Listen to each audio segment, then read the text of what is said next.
ឆ្ងល់ណាស់មនុស្សមួយចំនួនណាពេលដែលគាត់ស្រឡាញ់គេហើយពេលដែលគាត់សារភាពទៅគេឆ្លើយបដិសេធគាត់អត់ព្រមស្រឡាញ់គាត់វិញមិនចាំបាច់ទៅប្លុកគេចោលចឹងបងហេតុអីអូបងឆ្ងល់ដែរអញ្ចឹងអនឯងធ្វើប្លុកគេម្នាក់ដែរដែលប្លុកគេអញ្ចឹងតើតើចំណុចនេះវាអាចនឹងមានហេតុផលរៀងៗខ្លួនពេលខ្លះតើតើនឹងគាត់ផ្សេងហើយតំណែងរបស់យើងស្គាល់គ្នាកំណត់ណាបើភាគច្រើនគឺគាត់តែងតែមានភាពអៀនខ្មាស់គឺគាត់មានភាពភ័យខ្លាចមិនហ៊ាននឹងងាយសម្រេចចិត្តសូមស្រឡាញ់យើងឯហ្នឹងបងផ្ដោតទៅលើអ្នកដែលគាត់ស្រឡាញ់ពិតបើសិនជាគាត់ជ្រើសរើសចង់ថាស្រឡាញ់ម្នាក់ហ្នឹងជាគូអនាគតគាត់អត់សូវថាងាយសូមស្រឡាញ់នរណាម្នាក់ដែលផ្ដាស់មិនថាទាំងបរិសុទ្ធនិងស្ត្រីទេប៉ុន្តែបើសិនជាអ្នកខ្លះដែលគាត់គិតថាអូខេមួយនេះក៏បានអ្នកនេះក៏បានដើម្បីសេរីគេហៅថាកង់សកួរ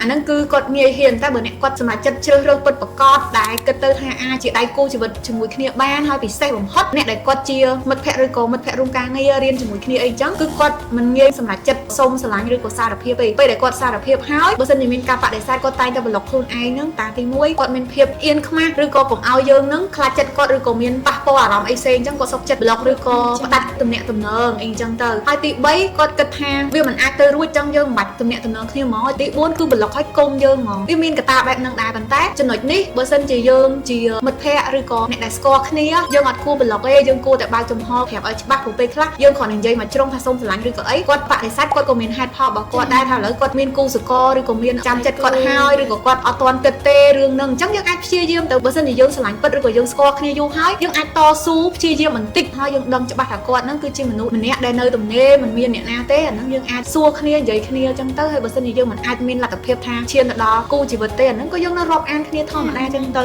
មិនថាប្រុសមិនថាស្រីគាត់មានសិទ្ធិក្នុងការសម្រេចចិត្តជ្រើសរើសគូជីវិតរបស់គាត់ដូចគ្នា